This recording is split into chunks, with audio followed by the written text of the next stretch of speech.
بسم اللہ الرحمن الرحیم۔ کیا جمعے کے دن والدین کی قبر پہ جانا افضل ہے؟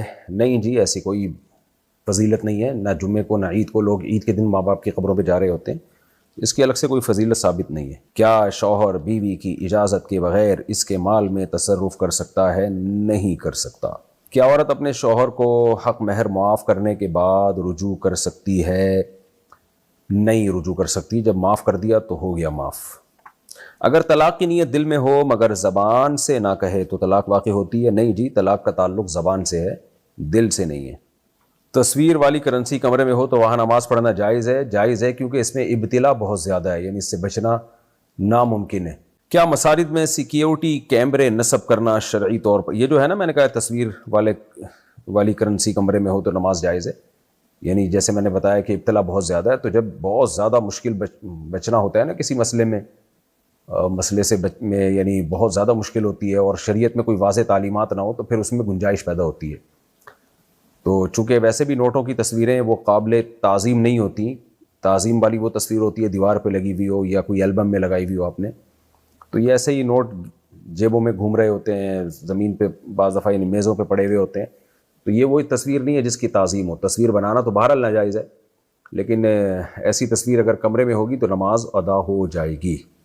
کیا مساجد میں سیکیورٹی کیمرے نصب کرنا شرعی طور پر درست ہے؟ جی بالکل درست ہے، بلکہ آج کل تو وقت کی ایک انتہائی شدید ضرورت ہے، اہم ضرورت ہے۔ اگر امام سجدہ تلاوت بھول جائے تو مقتدی کیا کرے؟ مقتدی کو چاہیے امام کو لقمہ دے، سبحان اللہ کہے، لیکن مقتدی خود سے نہیں کرے گا سجدہ تلاوت۔ داڑھی نہ رکھنے والا مدرس شرعی علوم پڑھا سکتا ہے؟ دیکھیں جو شرعی علوم ہیں، دینی مدارس ہیں، اس میں ٹیچر کا جو گیٹ اپ ہے نا، اس کا اسٹوڈنٹس پہ بہت اثر پڑتا ہے۔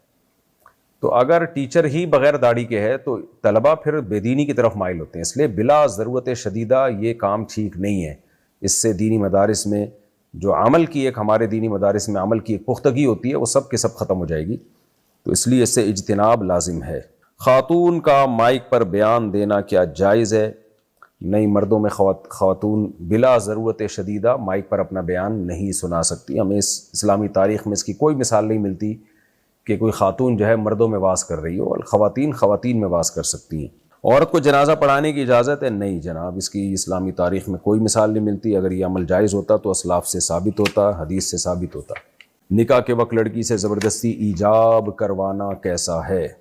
جائز نہیں ہے، گناہ ہے، لیکن اگر زبان سے وہ ہاں کر دے گی تو نکاح ہو جائے گا، کیونکہ نکاح، طلاق اور یہ سب چیزیں زبردستی بھی ہوتی ہیں، خوشی میں بھی ہوتی ہیں، مذاق میں بھی ہو جاتی ہیں۔ اس میں شریعت نے زبان پہ حکم کا مدار رکھا ہے، اس لیے اگر کوئی زبردستی لڑکی سے ایجاب کروا رہا ہے تو وہ زبردستی نہ کرے، بس وہ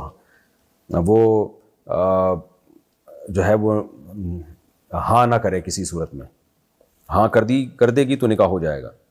فجر کی سنتیں فرض کے بعد قضا کی جا سکتی ہیں؟ فرض کے بعد حدیث میں سے ثابت ہے، لیکن کب؟ جو اشراق کے وقت، تو وہ بھی فرض کے بعد ہی ہے، اشراق کے وقت پڑھے جائے، کیونکہ نبی صلی اللہ علیہ وسلم فجر کے بعد کوئی نوافل نہیں پڑھتے تھے۔ نوافل سے میری یعنی یہاں مراد یہ ہے کہ فرائض اور واجبات سے ہٹ کے کوئی نماز، اور عبداللہ بن عمر سے یہ بات ثابت ہے کہ آپ نے اشراق کے وقت میں پھر 2 سنتیں پڑھی ہیں۔ مکروہ وقت میں کیا سجدہ تلاوت جائز ہے؟ اگر سجدہ تلاوت والی آیت پڑھی اسی وقت ہے تو سجدہ کر سکتے ہیں، ادروائز اس وقت میں سجدہ جائز نہیں ہے۔ اگر پہلے سجدہ تلاوت والی آیت پڑھی ہے تو پھر آپ مکروہ وقت میں سجدہ تلاوت نہیں کر سکتے۔ کیا نماز کے دوران تھوکنا نماز کو فاسد کر دیتا ہے؟ نہیں، فاسد نہیں کرتا، لیکن یہ برا عمل ہے۔ اگر ویسے بھی آج کل فرش پہ ہم نماز پڑھ رہے ہوتے ہیں، مسجدوں میں بھی فرش ہوتے ہیں، ان میں تو تھوکیں گے، گندگی ہو جائے گی۔ البتہ کچی جگہ پہ آپ نماز پڑھ رہے ہیں اور تھوکنا بہت ہی مجبوری ہو تو حدیث سے پھر یہ بات ثابت ہے کہ اپنے بائیں طرف انسان تھوک سکتا ہے اگر وہاں کوئی اور بندہ کھڑا ہوا نہیں ہے۔ کیا نبی کریم صلی اللہ علیہ وسلم کے روزے پر مانگی گئی دعا قبول ہوتی ہے؟ نبی کے روزے پر دعاؤں کا موقع نہیں ہے، بلکہ وہ صلاۃ والسلام کا موقع ہے۔ نبی پر صلاۃ والسلام پڑھا جائے اور دعا کے لیے پھر مسجد نبوی میں قبلے کی طرف رخ کر کے دعا مانگی جائے۔ تو نبی کے روزے پر کھڑے ہو کر دعا مانگنے کی الگ سے میرے علم میں کوئی فضیلت حدیث سے ثابت نہیں ہے، اور اس سے مشرکین کو شرک کا موقع بھی ملے گا۔ لوگ یہ سمجھیں گے کہ یہ یعنی وہ باقاعدہ نبی صلی اللہ علیہ وسلم سے، پیغمبر سے دعائیں مانگنا لوگ شروع کر دیتے ہیں۔